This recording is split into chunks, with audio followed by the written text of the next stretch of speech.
while I was doing my level best to not freak out at the absolute notion that I hadn't been to work in a minute.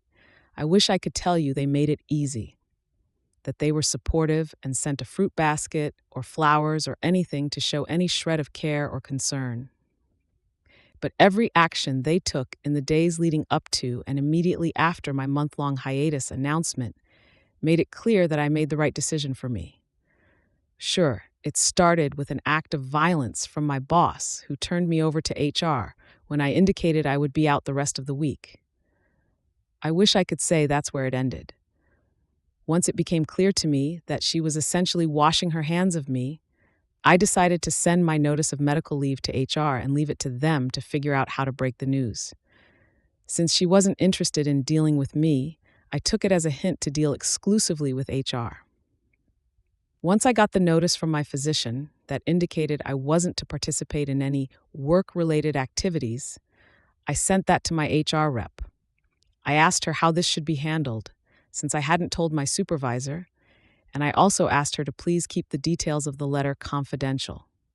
Granted, my physician hadn't gone into any explicit details, but I felt that my supervisor revoked her right to know any of those details the moment she handed me over. Like a bad debt you sell to collections. My HR rep was great. Annette took the time to say she was sorry I wasn't well and that she hoped I felt better. She also told me I had a right to privacy and no details had to be shared with anyone, including herself. All I needed to do is provide that information to the insurance who would handle my claim.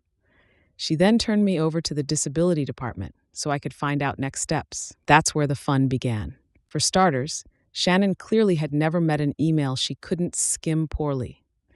So despite the fact that Annette very clearly stated I didn't have to discuss the particulars and the details could remain confidential, so much so she didn't include the letter from my physician when she connected me with Shannon, she started her letter to me with, "Hey girl, I don't see the letter you referenced in your initial note.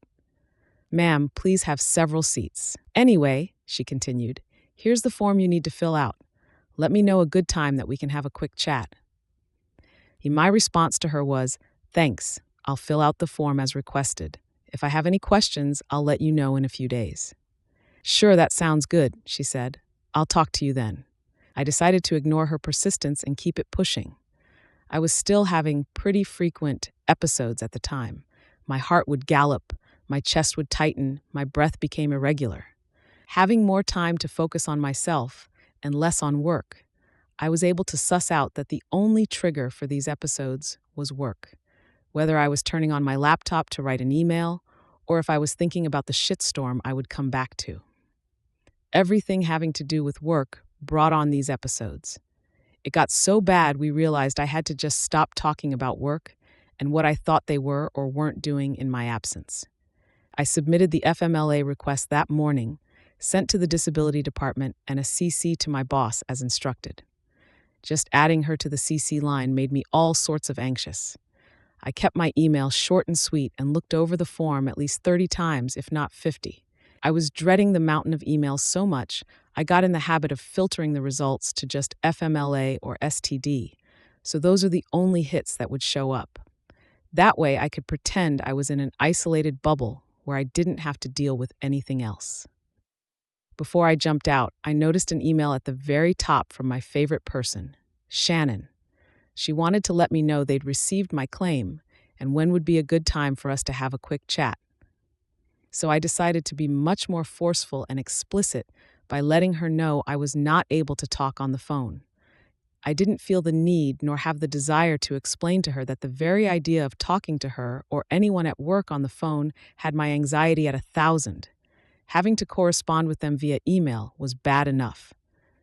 I told her I would only be checking my work email infrequently, so if she needed to reach me, she could reach me on my personal email. I let her know that I submitted all the necessary paperwork and that if anything else was needed, she could reach me there. I kid you not, I got an email less than an hour later to my personal email. "Yes, girl, I need to talk to you. I need to go over next steps with you, so let me know a good time we can talk." Jesus, take the wheel. I decided to ignore her, but much like an unwanted fungus, she followed up a few days later. "Hey girl, So the insurance has your paperwork, but they need your physician certification. Let me know a good time to talk, okay? I followed up with another email indicating that I was not in any condition to talk on the phone and that I needed to focus on my health. If there was anything that was needed or missing, I would be sure that everything was submitted according to plan. She chose violence. Next thing I know, I get a call, presumably from her boss, saying how they didn't get a chance to connect with me and she'd love to talk to me on the phone and to let her know a good time. This felt very much like that bit back in the day from the black comedian about bad debt collectors who harass you mercilessly and track you down no matter where you are and greet you with, "Do you think we don't intend to get our money?"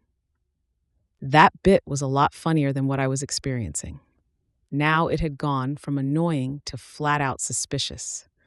Why the hell were they so insistent that they needed to talk to me on the phone? Also, why were they disregarding my repeated statements that I couldn't talk on the phone? Did they think they could suss out in a phone call if I was sick or not? Were they really that pressed to know what was going on with me? Did someone put them up to it? It made absolutely no damn sense. It also didn't help my anxiety levels. I had submitted my claim. I knew what paperwork I needed to submit. What was the big deal? Why did we need to talk on the phone? More importantly, and God forbid, if I was hospitalized in a coma, would they still insist on talking to me? It's almost as if there was this unspoken belief that if I was able to type, I could talk. The idea made me as angry as it did anxious, so I decided to call employee assistance. Surely they'd help me figure out what to do. I'd started copying HR in hopes they would intervene, but they were eerily silent, so I got the sinking sense I was on my own on this. I waited a few minutes before someone picked up the phone.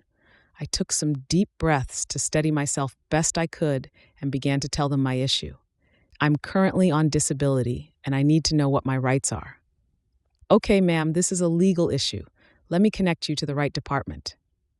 A few minutes later, I'm on the phone with Gail, who asks how she can help. Hi, Gail. Yes, thank you. I want to know what my employee rights are. Where do you live? I told her where I lived, but that my employer was in a different state. Okay, let me give you the number to the Bar Association for that state. I'm sorry, I don't think you understand. I'm calling as an employee to get help, so I know what my rights are as an employee. Ma'am, I am helping you. By giving me the number to the Bar Association? Really? I'm sorry, I thought employee assistance meant you actually helped employees. Thank you. I hung up the phone and sat there in disbelief. I told hubby I planned to call them. Almost on cue, he came around the corner. What did they say? Absolutely nothing. They wanted to give me the number to the Bar Association in the state where I work. Say what now? Yep, they wanted to give me the number to the Bar Association. Wow, but aren't they employee assistants? Aren't they supposed to help employees? That's what I said, I exclaimed in exasperation. This is more like employer assistance. They are clearly not looking out for employees. Are you going to call the legal place? By legal place, hubby was referring to the law office we kept on retainer. And by retainer, I mean we pay $30 a month for legal advice. And that most assuredly counts. Yeah, I'm going to have to. This is getting ridiculous. And now I'm worried they're going to try something. Good idea. So I opened the app and submitted the issue to Legal Shield. While I waited, I decided to try something crazy. I reached out to Annette, my HR rep, and leveled with her. I figured the worst that would happen is I wouldn't hear back, and by then the attorneys would call us back. I emailed her and asked her for help. I told her I couldn't speak on the phone, and despite my numerous statements indicating as such, I got a call from someone else insisting I call them. I ended my short message by asking her what my employee rights were. A little over a day later, I got a response back. Annette told me she confirmed that all my paperwork had been received and was under review. Going forward, if they needed to talk to me, they would communicate with me via my personal email. I felt a big weight fall off my shoulders, and I ran to tell hubby the news. The biggest takeaway from this whole situation I learned is that people will only do what you allow them to. And the words employee rights in a carefully worded email to HR can go a long way.